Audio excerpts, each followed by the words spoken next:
Boa noite, irmãos. Uma alegria muito grande para nós estar aqui mais uma vez. Na verdade, nós éramos para ter estado com vocês em abril. Não foi possível, tivemos um problema de saúde. Nos deixou muito triste ter que cancelar aquela viagem, estava tudo pronto. Mas aprove ao Senhor que nós pudéssemos estar hoje aqui. É uma alegria muito grande, até porque a minha esposa veio junto. Sempre que a gente vem, a gente comenta da Gláucia, né? Eu queria que você abrisse então comigo a sua Bíblia, você que trouxe a sua Bíblia no Evangelho segundo Lucas, capítulo de número 3. Nós vamos ler do versículo 1 até o versículo 20. Evangelho segundo Lucas, capítulo 3, do versículo 1 até o versículo 20. Lucas 3, começando do primeiro versículo. No 15º ano do reinado de Tibério César, quando Pôncio Pilatos era governador da Judéia, Herodes, tetrarca da Galileia, seu irmão Filipe, tetrarca da Itureia e Traconites, Lisânias, tetrarca de Abilene, Anás e Caifás exerciam o sumo sacerdote. Foi nesse ano que veio a palavra do Senhor a João, filho de Zacarias, no deserto.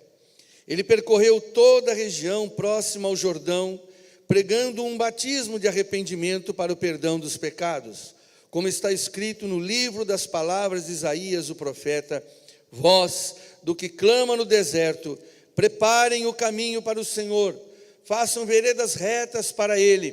Todo vale será aterrado e todas as montanhas e colinas niveladas. As estradas tortuosas serão endireitadas e os caminhos acidentados aplanados, e toda a humanidade verá a salvação de Deus. João dizia às multidões que saíam para ser batizadas por ele: raça de víboras, quem lhes deu a ideia de fugir da ira que se aproxima? Deem frutos que mostrem arrependimento, e não comecem a dizer a si mesmos: Abraão é nosso pai. Pois eu lhes digo que destas pedras Deus pode fazer surgir filhos a Abraão. O machado já está posto à raiz das árvores, e toda árvore que não der bom fruto será cortada e lançada no fogo. O que devemos fazer então? Perguntavam as multidões. João respondia: quem tem 2 túnicas, dê uma a quem não tem nenhuma, e quem tem comida, faça o mesmo. Alguns publicanos também vieram para ser batizados, e eles perguntaram: mestre, o que devemos fazer? E ele respondeu: não cobrem nada além do que lhes foi estipulado. Então alguns soldados lhe perguntaram: e nós, o que devemos fazer? Ele respondeu: não pratiquem extorsão, nem acusem ninguém falsamente, contentem-se com o seu salário. O povo estava em grande expectativa, questionando em seu coração se acaso João não seria o Cristo. João respondeu a todos: eu batizo com água, mas virá alguém mais poderoso do que eu, tanto que eu não sou digno de desatar as correias das suas sandálias. Ele os batizará com o Espírito Santo e com fogo. Ele traz a pá em sua mão, a fim de limpar a sua eira e juntar o trigo em seu celeiro, mas queimará a palha com fogo que nunca se apaga. E com muitas outras palavras João exortava o povo e lhes pregava as boas novas. Todavia, quando João repreendeu Herodes, o tetrarca, por causa de Herodias, mulher do próprio irmão de Herodes, e por todas as outras coisas más que ele tinha feito, Herodes acrescentou a todas elas a de colocar João na prisão. Só até aí tá bom. Deixa a sua Bíblia bem aberta nesse texto e vamos orar. Senhor, vem agora me cobrir com teu sangue, Pai. Colocar as tuas palavras na minha boca. Essa oportunidade é do Senhor. Deus, esse espaço é do Senhor. Esse lugar é do Senhor. esse púlpito é do Senhor.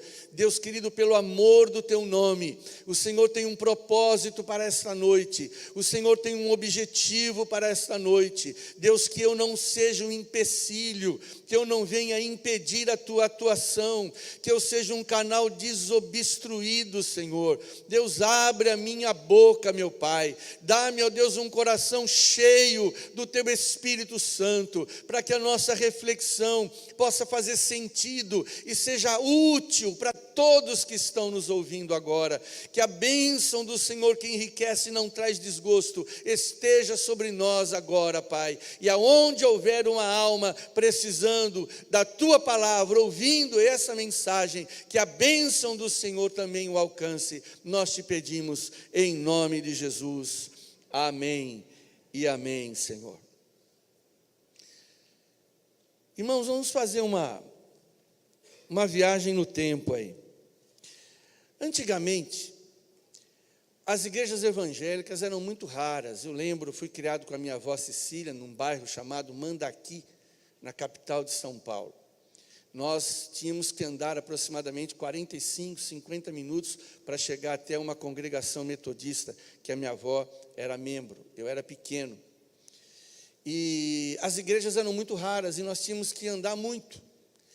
E era interessante que quando algum irmão tinha algum problema com outro irmão, ou tinha alguma desavença com a liderança, ele não tinha para onde ir. Então ele tinha que resolver essa questão com os irmãos daquela congregação, ou com a liderança, porque ele não tinha para onde ir. Ou ele ia naquela igreja, ou ele ia naquela igreja.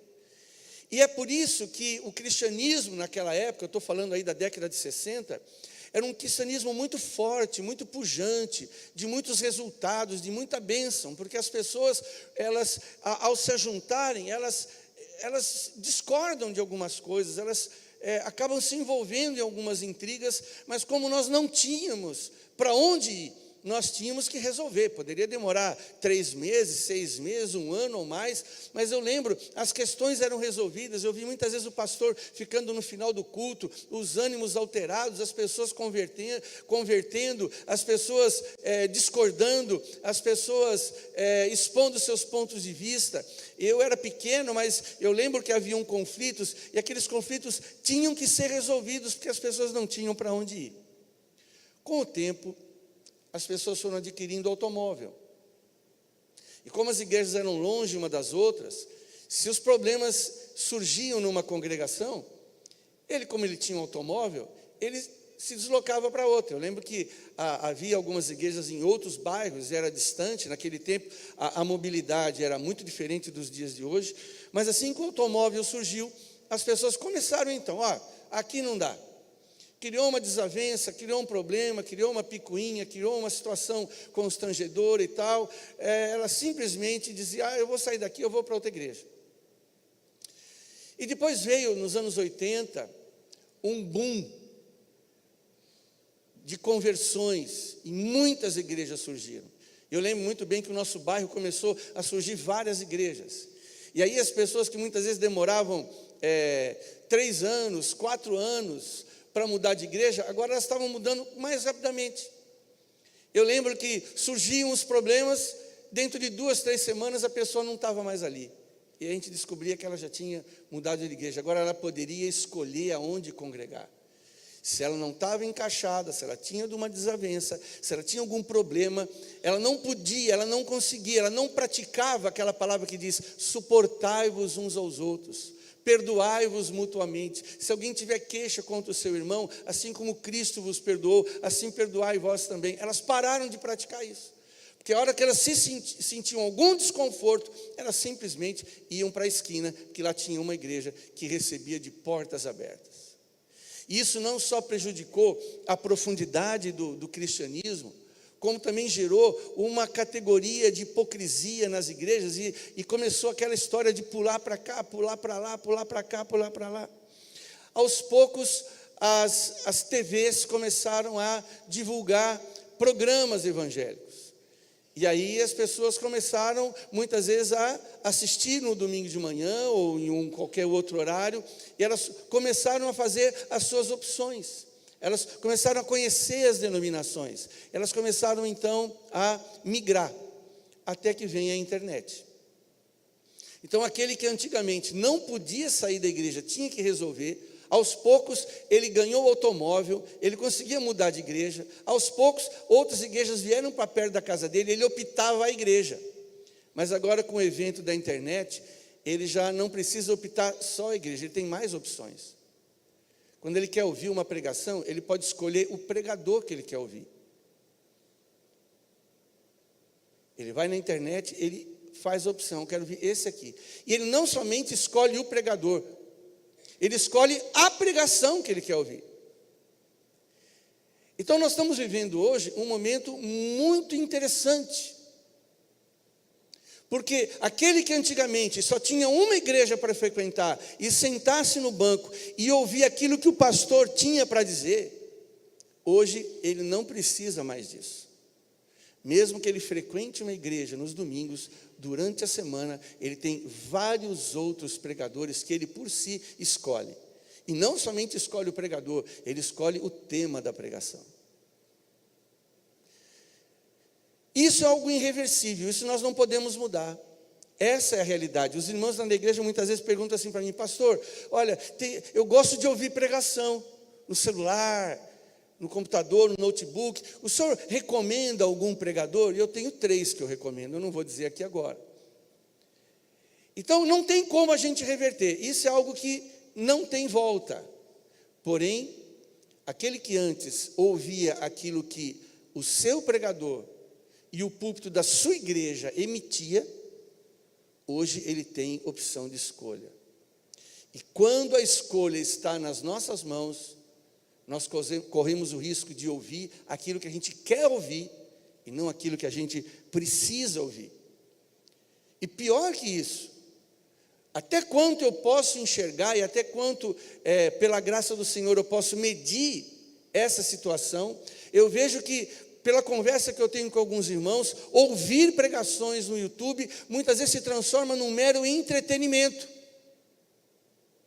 Porque tal pastor se tornou famoso, tal pregação se tornou famosa, tal pregação é hilariante, tal pregação é interessante, tal pregação tem muita informação histórica. Então, de acordo com o seu perfil, você escolhe aquilo que você mais se agrada. Aí você diz assim para mim: nossa, pastor, tempos modernos. Não, isso já existia. Existia há tanto tempo. Ezequiel, capítulo 33, versículo 30, diz que pregação como entretenimento já existia. Veja só, Ezequiel, capítulo 33, do verso 30 até o verso 32. Olha que interessante. Como a Bíblia Sagrada, ela é perfeita. Que livro é esse que nós temos nas nossas mãos? Olha que coisa tremenda. Ezequiel 33, 30 a 32. Quanto a ti, ó filho do homem, os filhos do teu povo falam de ti, junto aos muros e nas portas das casas. Fala um com o outro, cada um ao seu irmão, dizendo: vamos, vinde, peço-vos, e ouvi qual é a palavra que procede do Senhor. Agora preste atenção. Eles vêm a ti, Ezequiel, como o povo costuma vir, e se assentam diante de ti como meu povo, e ouvem as tuas palavras, mas não as põem por obra. Pois com a boca professam muito amor, mas com o coração só ambicionam lucro.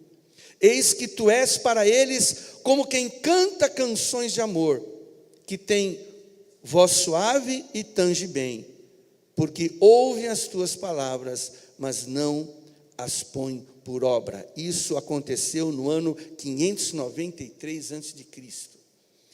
Ezequiel estava profetizando e as pessoas já achavam lindo, interessante, cativante. O profeta pregando para eles é como alguém que canta muito bem, toca muito bem. Vamos lá ouvir o Ezequiel, vamos ver o que ele está falando. E naquele tempo Deus já estava mostrando para o profeta: olha, não está adiantando nada você pregar. As tuas palavras para ele são como canções, como quem ouve uma canção, como quem assiste uma peça teatral. Ezequiel, eles estão transformando o teu ministério em mero entretenimento. Eles te ouvem, não porque eles querem ouvir a minha palavra, eles querem ouvir a sua palavra. Porque a sua fama, o seu jeito de ser, a forma como você se expressa, encanta eles. Eu estou falando através de você, mas essa palavra não chega até eles, porque eles estão vindo por opção errônea. Algo não está certo no coração deles. Eles não praticam o que você prega. Eu lembro que uma vez havia um marido de uma irmã da igreja, uma irmã assim, muito apegada a nós, muito crente. Ela começou a levar o marido para a igreja. O marido foi algumas vezes com ela. Eu também conheci o marido já há um bom tempo, a gente se encontrava e conversava, ele muito brincalhão. E um dia eu fiquei sabendo que ele fez o seguinte comentário para a esposa. Ele disse, olha, o pastor Sérgio ele tem uma pregação muito interessante, muito bacana. Pena que o pessoal da igreja não pratica o que ele prega. Porque se o pessoal da igreja praticasse o que ele pregasse, como seria bacana isso aqui para a nossa cidade. E isso chegou até mim. Eu caí de joelho diante do Senhor. Falei, Senhor, tem misericórdia. Como as pessoas estão vindo ouvir a palavra de Deus? Com que interesse, com que intuito? E olha que isso foi dito no tempo que não havia ainda a internet. Ezequiel, 593 anos antes de Cristo, já encontrava essa realidade. Quando nós procuramos pregadores e pregações para ouvirmos, corremos o risco de nos viciarmos a ouvir aquilo que nos interessa e não aquilo que Deus quer falar para nós.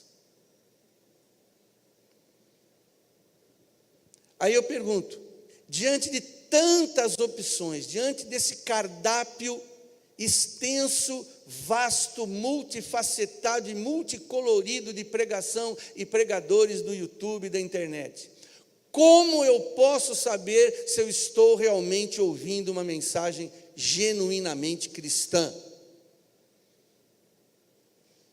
Existem muitos pastores, muitos pregadores que pregam e as pessoas choram. Elas não desgrudam os olhos. Elas pregam os ouvidos. Elas saem encantadas. Isso não significa que você estava exposto a uma mensagem genuinamente cristã. Nós usamos aqui um texto de João Batista. E não é para menos.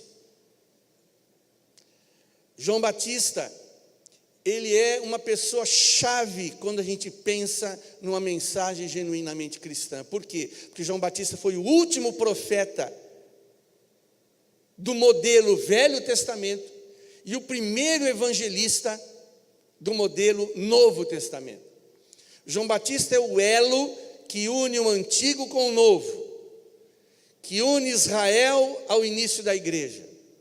A pregação de João Batista talvez seja uma base para nós sabermos exatamente o que é uma mensagem autêntica vinda do trono de Deus. Existe muita confusão, existem muitas falsas profecias, e a Bíblia diz, o apóstolo Paulo já advertia, assim como houve entre o povo de Israel muitos falsos profetas, entre vós surgirão, no meio de vós, aliás, ele diz, surgirão muitos falsos mestres, e ensinarão doutrinas enganadoras, diluídas. Como eu posso saber se eu estou me expondo? João Batista é uma pessoa muito importante, não somente porque ele é o elo entre o antigo e o novo, mas Jesus, se referindo a João Batista, lá em Mateus 11, de 11 a 15, ele diz assim: em verdade vos digo, entre os nascidos de mulher, ninguém apareceu maior que João Batista. Forte essa expressão. E quando a Bíblia traz expressões fortes, ela está chamando a nossa atenção para o texto. Dentre os nascidos de mulher, ninguém apareceu maior que João Batista. Então, nós não vamos exagerar se nós usarmos esse texto de Lucas capítulo 3 para enxergar um crivo, um filtro para saber se aquilo que eu estou ouvindo realmente é de Deus. Um copo de água pode estar cristalino, não ter cheiro de nada, mas se alguém colocar veneno dentro dele, você vai matar a sua sede, mas também vai morrer junto. Porque ali foi diluído um veneno mortal, disfarçado de água limpa. Baseado nesse texto, eu quero fazer uma afirmação aqui. Toda pregação autêntica começa com a Bíblia, provoca questionamentos existenciais e visa unicamente a glória de Deus. E eu quero sugerir nesse texto, irmãos, 3 perguntas que nós podemos fazer para uma mensagem ou para um mensageiro, para saber se aquela mensagem, aquele mensageiro, aquele pregador está realmente pregando a palavra de Deus. Primeira pergunta: a mensagem parte da Bíblia? Ela começa com a Bíblia? Veja lá no capítulo de Lucas, nós acabamos de ler capítulo 3, a partir do versículo 2. Anás e Caifás exerciam o sumo sacerdócio. Foi neste ano que veio a palavra do Senhor a João, filho de Zacarias, no deserto. Veio a palavra do Senhor para ele. Diz o versículo 3, ele percorreu toda a região próxima ao Jordão, pregando um batismo de arrependimento para o perdão dos pecados. E veja só, como está escrito no livro das palavras de Isaías o profeta. João Batista baseou a sua mensagem na Bíblia. Ele teve a Bíblia como ponto de partida. Ele diz aqui: voz do que clama no deserto, prepare o caminho para o Senhor, façam veredas retas para Ele. Todo vale será aterrado, todas as montanhas e colinas niveladas, as estradas tortuosas serão endireitadas, e os caminhos acidentados aplanados, e toda a humanidade verá a salvação do nosso Deus. Isso está registrado no profeta Isaías. Quando João Batista vai pregar, ele tem como ponto de partida, como base, a palavra de Deus. Toda pregação autêntica, ela nasce de um texto da palavra de Deus. Ela nasce de um texto dentro do seu contexto. Quando nós estamos ouvindo um pregador, e hoje em dia é muito comum nós ouvirmos pregadores citarem a Bíblia. E não basta citar a Bíblia, é necessário que a própria pregação tenha sido inspirada pela Bíblia. É necessário que o pregador tenha recebido de Deus através da sua meditação na Bíblia. Quando Jeremias lia a palavra de Deus, ele diz: assim que eu meditava, se acendeu o fogo.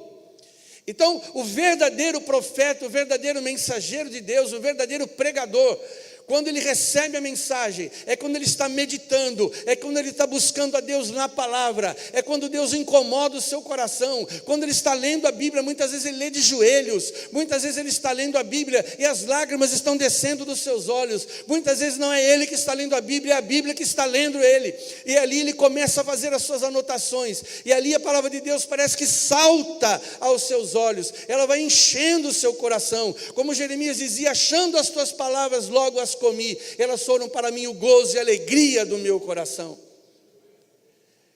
Toda verdadeira mensagem, toda pregação autêntica, ela começa com a Bíblia. Paulo dizia a Timóteo, 2 Timóteo capítulo 4, versículo 2, pregue a palavra.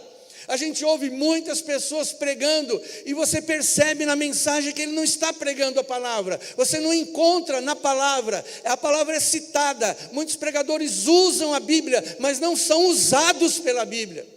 Usam o nome de Deus, mas não são usados pelo Espírito de Deus. Não foi assim com João Batista. João Batista no deserto, veio a ele a palavra do Senhor. Nós precisamos saber se aquela pessoa que está pregando para nós, se ele realmente recebe a palavra do Senhor. Muitos pregadores, eu conheço muitos irmãos queridos, nós conversamos. Eu já fui presidente do conselho de pastores da nossa cidade por algum tempo, hoje é o pastor Marco, mas várias vezes a gente conversava sobre isso. Como você recebe a palavra? Com que base você afirma que esse texto é o texto que você pregue no próximo domingo? Se a origem não for a Bíblia Sagrada, nós corremos o risco de estar ouvindo o homem e não estar ouvindo a Deus. A verdadeira mensagem começa a partir da palavra de Deus. Paulo também escreveu lá em 2 Timóteo capítulo 3, verso 16, toda escritura é inspirada por Deus. Essa palavra inspirada significa soprada por Deus. Eu imagino que o maior milagre que existe sobre a terra é a palavra de Deus. O diabo, por exemplo, ele não tem problema com a igreja, o problema dele não é com crente, o problema dele não é com jejum, o problema dele não é com a oração, o problema do diabo é com a Bíblia. Ele tem um problema com isso aqui é um documento que ele tentou destruir várias vezes e não conseguiu. Céus e terras poderão passar, mas essa palavra jamais passará. A carne para nada se aproveita, o Espírito é quem vivifica. E disse Jesus, as palavras que eu vos digo são Espírito e são vida. Toda pregação autêntica começa com a palavra de Deus. Segundo, a pregação que você está ouvindo, ela provoca questionamentos existenciais. Quando João Batista pregava, olha o resultado na congregação que ouvia a pregação de João Batista. Versículo 7. João dizia às multidões que saíam para serem batizadas por ele: raça de víboras, quem lhes deu a ideia de fugir da ira que se aproxima? Deem frutos dignos de arrependimento. Não comecem a dizer a si mesmos: Abraão é nosso pai, pois eu lhe digo que até dessas pedras pode Deus fazer surgir filhos de Abraão. E aí no versículo 10 vem o primeiro questionamento: que devemos fazer então? Perguntavam as multidões. Versículo 12, alguns publicanos também vieram para ser batizados, e eles perguntavam: mestre, o que devemos fazer? Versículo 14, então alguns soldados lhe perguntaram: e nós, que devemos fazer? Você está entendendo qual é o resultado da autêntica mensagem cristã? Ela provoca questionamentos existenciais. Quando nós ouvimos e nos expomos à verdadeira mensagem cristã, ela é provocativa, ela nos incomoda. As melhores mensagens que eu ouvi na minha vida foram aquelas que me destruíram lá no banco. As melhores mensagens que eu ouvi na minha vida me fizeram ajoelhar antes da mensagem terminar. Eu lembro de uma missionária chamada irmã Dorcas Barros Silva, o pastor Natalino conhece ela. Eu fui em vários retiros onde ela era pregadora, preletora, hoje ela está com o Senhor. Eu lembro que uma vez ela pregou sobre Ezequiel 37, a torrente das águas purificadoras, se não me falha a memória, ou não sei se é 37 ou se é 47. E pregando sobre a torrente das águas purificadoras, ela foi ponto 1, ponto 2, ponto 3, eu não me lembro quantos pontos tinha a mensagem. Mas eu só lembro que ela não tinha terminado a mensagem, já tinha vários jovens ajoelhados chorando na presença de Deus. Ela nem precisava fazer apelo, a gente ia assim atraído. Sabe, irmãos, o que mais me atrai em Deus não é aquilo que Ele pode me dar. O que mais me atrai em Deus é a santidade dEle. O que mais me atrai em Deus é a justiça dEle, é a retidão dEle. Porque quando eu olho para Ele, eu vejo alguma coisa que eu não sou. Quando eu olho para Deus, eu vejo alguma coisa que eu gostaria de ser. Eu não sei quantos de vocês já participaram de alguma reunião, de alguma festividade, onde tem uma fogueira acesa e as pessoas ficam em volta. A gente fica toda hora conversando, mas ninguém tira o olho do fogo, já reparou? A gente conversa sem olhar para a pessoa, todo mundo olha para o fogo, porque o fogo atrai. O fogo chama, naquela escuridão toda, aquelas chamas crepitando, aquelas cores que vão mudando de posição, mais ou menos como aconteceu com Moisés, aquela sarça ardente o atraiu. E a palavra do Senhor diz que o nosso Deus é um fogo consumidor, e é isso que nos atrai a Ele. Se as pessoas estão sendo atraídas pela igreja, pela simpatia de um pregador, pela sua capacidade de criar em nós sensações agradáveis, está tudo errado, Porque quando Deus está sendo exposto, o fogo da sua santidade se manifesta, e as pessoas vão correr para Ele, porque Deus é irresistivelmente maravilhoso. A mensagem provoca questionamentos existenciais. As multidões diziam: e agora? O que é que nós vamos fazer? Elas estavam ouvindo o pregador. Os soldados diziam: e nós? O que nós devemos fazer? Os publicanos: o que nós devemos fazer? Toda a pregação genuína, evangélica, cristã, bíblica, que eu estou falando de uma pregação de João Batista, não se esqueça, ele é o último profeta do Velho, ele é o primeiro evangelista do Novo, ninguém ouve maior do que ele é uma autoridade para nos ajudar a definir o que é uma mensagem cristã. E esse texto aqui de Lucas 6 me faz lembrar lá de Atos 2:37, quando Pedro está encerrando a sua pregação. Quando ouviram Pedro terminar de pregar, os seus corações ficaram aflitos e eles perguntaram a Pedro: que faremos? E agora? Pedro acaba de pregar, ele não faz apelo, ele simplesmente entrega a mensagem. E essa mensagem produz um questionamento existencial. E agora, que faremos, irmãos? Aí, então, Pedro diz, arrependei-vos e cada um de vós seja batizado. Agora, eu quero chamar a sua atenção para a palavra aflito. Os seus corações ficaram aflitos. Em algumas traduções diz compungidos. Em algumas traduções diz contritos. E eu fui ver no original o que essa palavra significa. Pasmem os senhores. Essa palavra significa aflito, no original grego significa atormentado. Quando nós nos expomos a uma mensagem bíblica, cristã, autêntica, é gerado um tormento na nossa mente. Não é à toa que a multidão, os publicanos e os soldados perguntaram para João: e agora, que faremos? Não é à toa que aquela multidão no dia de Pentecostes pergunta para Pedro: e agora, o que nós faremos? Eles estavam aflitos, ou seja, segundo um bom grego, língua original do Novo Testamento, eles estavam atormentados. E hoje a gente pergunta para as pessoas: você gostou do culto? Gostei. Como que foi o culto? Foi maravilhoso, pastor. Eu senti uma alegria, uma paz, uma tranquilidade. Eu já vi muitas pessoas dizerem assim: eu não sou crente, mas eu gosto de ir lá na igreja do pastor Sérgio. Olha, que gostoso, a gente sai de lá mais leve. E alguns pastores vão ver isso e falam: que bênção, glória a Deus. Mas a mensagem desses caras atormentavam a multidão. Eu pergunto: quantas vezes você já se sentiu atormentado ao ler a Bíblia? Ao participar de uma classe de escola dominical, a participar de uma célula, a participar de um grupo familiar, a ouvir uma mensagem verdadeiramente pregada, com base no Novo Testamento. Eu me lembro que, momentos antes da minha conversão, eu estava muito atormentado, e não era o demônio que estava me atormentando, não, era o Espírito Santo. Vocês já ouviram falar de convicção de pecado? Quem já ouviu falar de convicção de pecado? Sabe o que é convicção de pecado?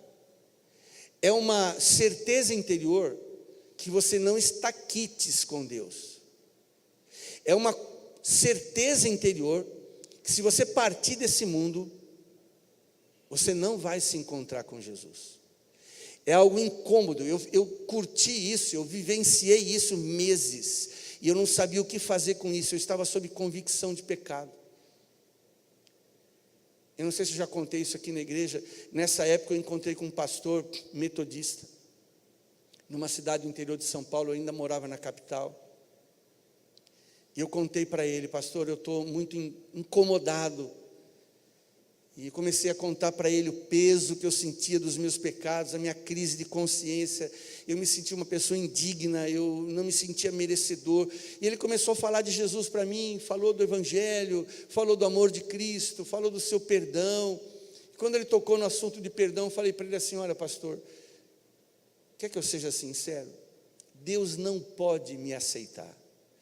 Para Deus me aceitar, eu acho que Ele tem que me pendurar de ponta cabeça, pegar um pedaço de pau e me bater, me surrar, até eu ficar ensanguentado.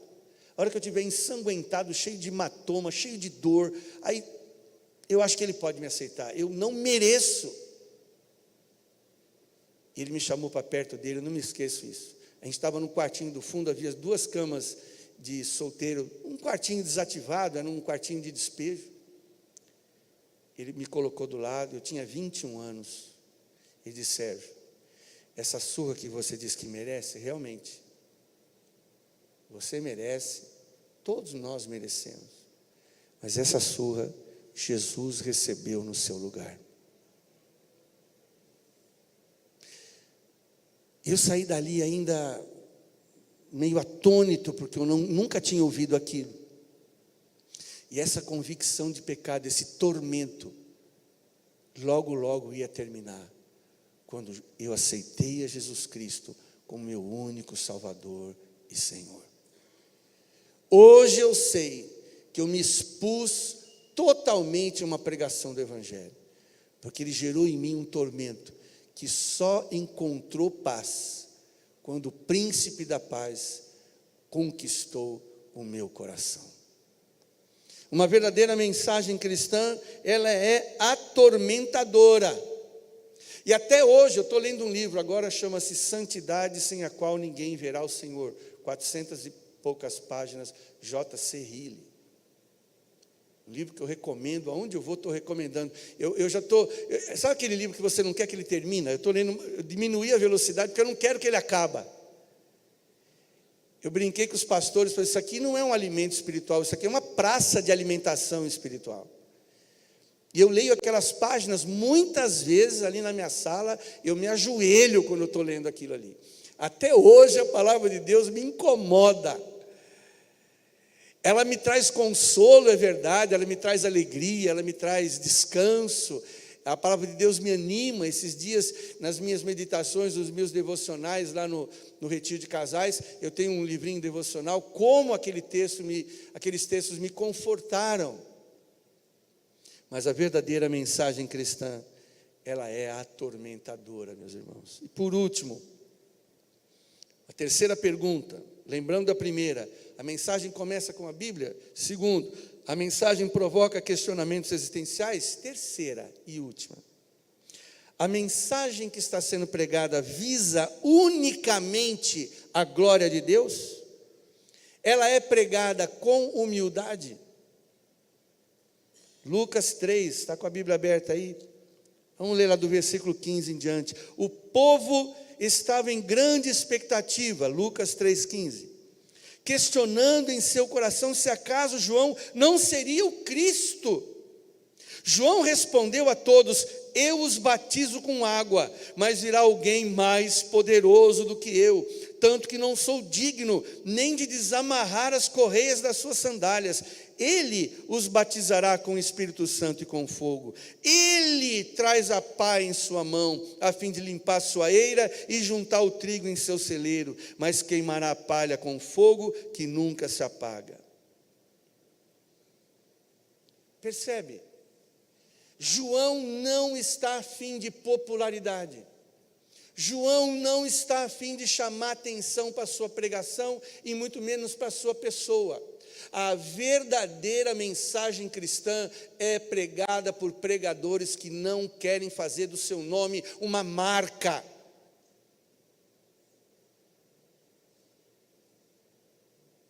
Os grandes reformadores morreram dizendo: por favor, esqueçam o meu nome, levem a palavra de Deus avante. Lutero disse isso: não coloquem o meu nome nesse movimento, apesar que não adiantou, né? Puseram o nome de igreja luterana. Mas ele clamou no seu leito de morte: não, é o nome de Jesus que tem que ser exaltado, é o nome de Jesus que tem que prevalecer. Me esqueçam, eu passo, Jesus ficará para todo sempre. É com muita tristeza que nós vemos muitas vezes hoje mais do que nunca, né, em virtude da mídia, o quanto ministérios recebem a marca do seu pastor. Muitos pastores viraram grife.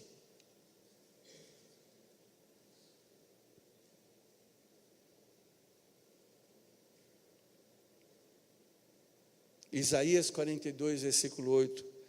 Eu sou o Senhor, esse é o meu nome, não darei a minha glória a ninguém.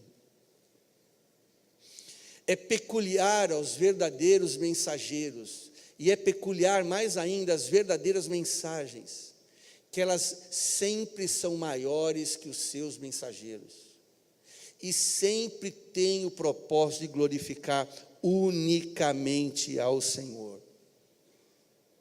Quando você quiser saber se você está ouvindo verdadeiramente uma mensagem cristã, observa.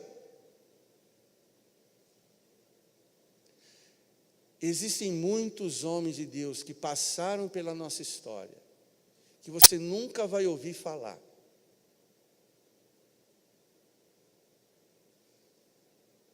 Mas quando eles chegarem no céu, os anjos não estão fazendo a maior recepção. Eles vão morrer e o nome deles não vai sair no obituário do jornal da cidade. Não deixaram nada escrito ou registrado, mas no céu eles são muito conhecidos. O apóstolo Paulo é conhecido nosso, mas na geração dele ele não era famoso.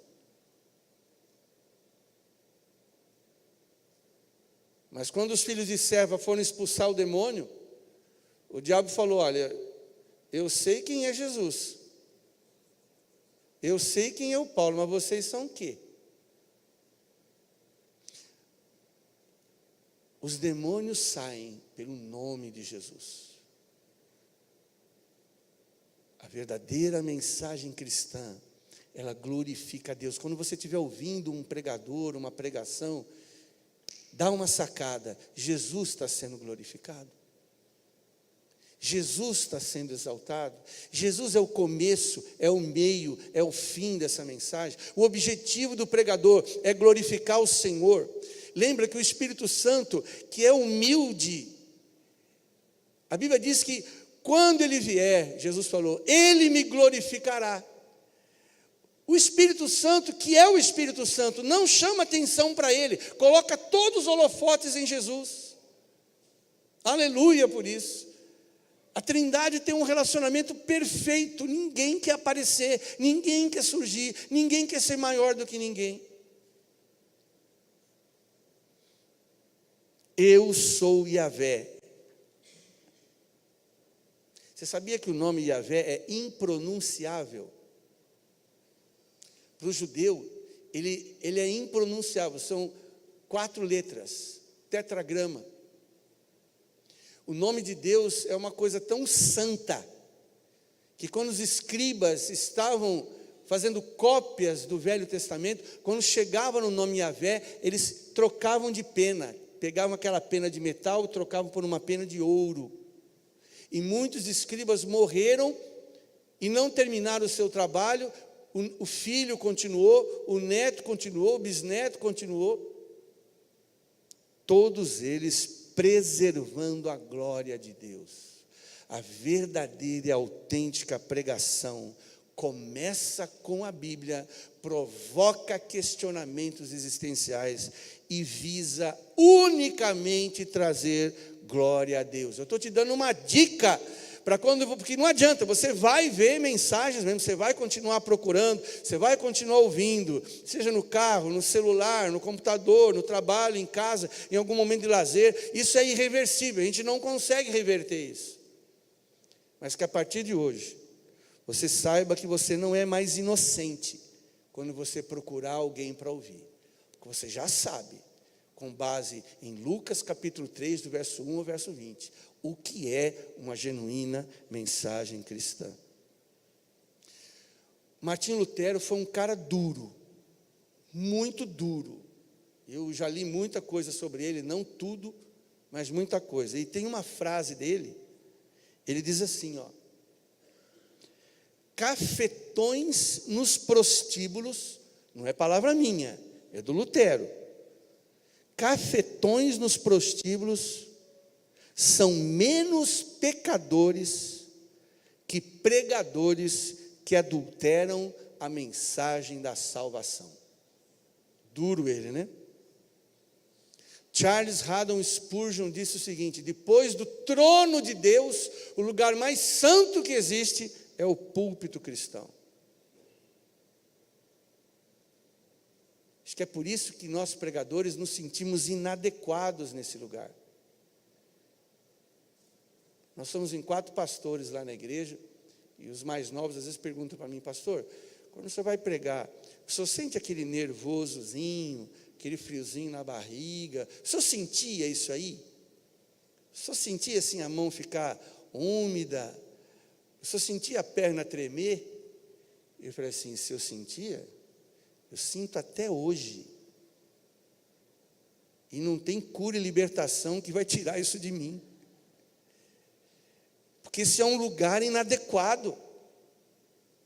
Eu costumo dizer que o púlpito é um lugar perigosíssimo. Uzá viu o carro balançando com a arca de Deus, estendeu a mão para segurar, e o Senhor o matou. Está na hora de nós resgatarmos a ideia da ira de Deus nas nossas igrejas. Eu queria encerrar dizendo o seguinte: é óbvio que nós já ouvimos muitas mensagens. Dessas mensagens que nós ouvimos, talvez nem todas, talvez uma ou outra, não foi uma mensagem autêntica. Mas mesmo assim, Paulo dizia: o que importa é que Cristo seja anunciado.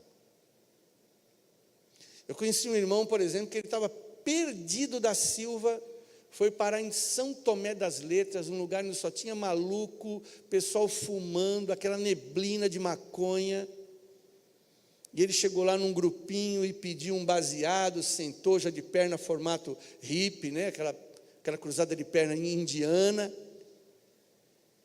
E um deles, que já estava para lá de Bagdá, já tinha fumado sei lá quantos, olhou para ele assim: o que você quer? Ele falou: eu quero um baseado. Ele enfiou a mão na mochila, tirou um Novo Testamento daqueles pequenininhos do Gideão, falou assim: ó, maconha não presta, mas isso aqui presta. Com aquele olho vermelho. Ele pegou aquilo ali, olhou, colocou no bolso da mochila, levantou e saiu. Sem entender nada. Eu falei: meu Deus, sentei lá com os caras malucos para pedir um baseado. O cara me dá um Novo Testamento. E esse moço mais para frente chegou a se converter. Ou seja, Deus salva através de quem Ele quer. Até através de uma mula, como Joe, como eu. Pode salvar. Deus fala através de quem Ele quer. Agora, cabe a nós sabermos realmente como estamos diante da palavra de Deus. Jesus disse lá em João 8:47, quem é de Deus, ouve as palavras de Deus. João 10, versículo 27 e 28, as minhas ovelhas ouvem a minha voz, eu as conheço e elas me seguem. Está na hora de nós seguirmos o bom pastor, e não uma igreja, uma doutrina, um pregador, uma mensagem, um tipo de culto. Jesus vem buscar as suas ovelhas, e não frequentadores de templos, assistentes de mensagens. Há muita tietagem no meio evangélico. O Espírito do Senhor está falando. E digo mais, você que ouve mensagens pela internet, escolhe pregadores e pregação, recebe isso que eu vou te falar aqui.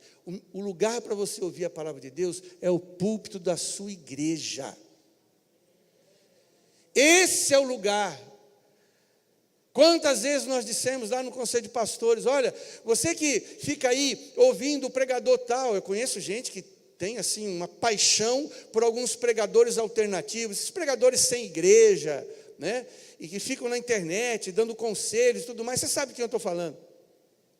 Gostam e assistem tudo, ouvem tudo. Eu falei: o dia que o seu pai e a sua mãe falecer, chama ele para fazer o funeral. Quando a sua filha, seu filho casar, chama ele para fazer o casamento. E olha, e dão dinheiro para esses caras. Muito dinheiro. Por quê? No fundo, eles querem a palavra de Deus, mas eles querem longe deles. Longe, virtual. A igreja de Cristo não é virtual. Eu me lembro de estar lendo recentemente um livro de Martin Lloyd-Jones, eu recomendo a todos que pregam aqui, chama Pregação e Pregadores. E um certo pregador muito inflamado, muito abençoado, um homem poderoso na palavra, um dia chegaram para ele e disseram assim: olha, por que você não pega os seus sermões e não coloca num livro? Nós vamos abençoar muita gente, isso foi no século XIX. Nós vamos alcançar muitas pessoas com a sua pregação. Ele disse: olha, você pode colocar as letras no livro, mas os raios e os trovões você não pode. Você pode colocar os meus pensamentos no livro, as frases que eu disse, mas a unção do Espírito Santo não. Se expor à palavra de Deus é estar na sua congregação, juntamente com seus irmãos. Recentemente um irmãozinho lá da igreja foi assistir um jogo no estádio de futebol. Ele só via pela televisão, pelo rádio. Aí foi, aí voltou. Eu falei: e aí, como é que foi? Ah, pastor, é outra coisa. Assistir um jogo no estádio, aquele ambiente, os jogadores ali, né? Eu nunca imaginei que eu fosse me emocionar num jogo de futebol. Eu fiquei emocionado. Eu disse: pois é, transporta isso para a sua igreja. Nada substitui isso aqui, ó, essa ambiência, essa presença, esse calor dos irmãos e o calor do Espírito Santo. Onde 2 ou mais pessoas estiverem reunidas no meu nome, eu estarei ali no meio delas. É óbvio que se um dia você estiver adoecido, por algum motivo você não puder estar aqui, você tem acesso à internet, você pode assistir o culto, pode participar à distância, pode orar junto. Mas não abandone a sua congregação, como é costume de muitos, principalmente sabendo que aquele dia está chegando. Vamos orar? Feche os seus olhos. Aleluia, Senhor. Querido Deus, eu procurei ser fiel àquilo que o Senhor colocou no meu coração. Eu peço, Pai, que o teu propósito para esta noite tenha sido alcançado. Peço, Espírito Santo, que todos que me ouvem, que estão aqui ou que estão me ouvindo pela internet, todos possam a partir de hoje crescer no discernimento. Quando estiverem se expondo a uma mensagem, seja no local ou seja virtual, saibam discernir o que realmente é uma mensagem legítima cristã. Deus, edifica o teu povo. E se alguém nessa noite, Pai, ainda não te conhece, ainda não teve um encontro com o Senhor, os seus pecados ainda pesam na sua consciência, ainda não tem paz no seu espírito, ainda cocheia entre 2 pensamentos, o mundo ainda o atrai, o mundo ainda o fascina, ele tem a sua atenção dividida entre a cruz e as coisas dessa vida. Senhor, que ele não saia essa noite desse lugar sem encontrar refúgio em Jesus, sem encontrar descanso em Jesus. Eu te peço, Pai querido, em nome de Jesus. Amém.